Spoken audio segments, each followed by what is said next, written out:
আসসালামু আলাইকুম গাইস, দেখেন সেটা চিনতে পারেন নাকি? এটা কি বলেন তো?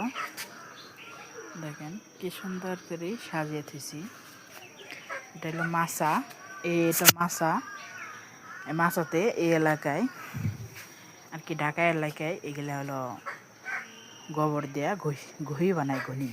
আর আমাকে দেশে এলো দেশের বাড়িতে দইলি দইলি বলে, লাঠি বলে, কেউ লাঠি বলে, কেউ দইলি বলে। তো আমাদের দেশে কুষ্টিয়া জেলায় দইলি বলে।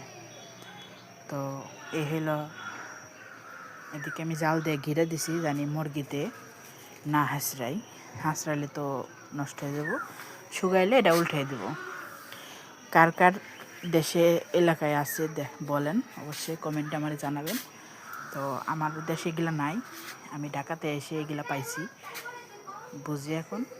তো আমাদের দেশে দইলি। আসসালামু আলাইকুম গাইস, দেখেন সেটা চিনতে পারেন নাকি? এটা কি বলেন তো? দেখেন কি সুন্দর করে সাজিয়ে থুইছি। এটা হলো মাছা। এটা মাছা।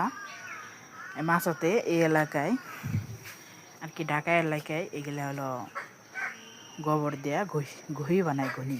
আর আমাকে দেশে এলো দেশের বাড়িতে দইলি দইলি বলে, লাঠি বলে, কেউ লাঠি বলে, কেউ দইলি বলে।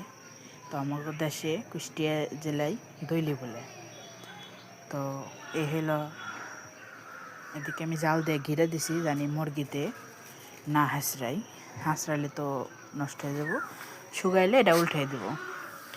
কার কার দেশে এলাকায় আছে বলেন, অবশ্যই কমেন্টে আমার জানাবেন। তো আমার দেশে এগুলো নাই, আমি ঢাকাতে এসে এগুলো পাইছি, বুঝি এখন। তো আমাদের দেশে দইলি।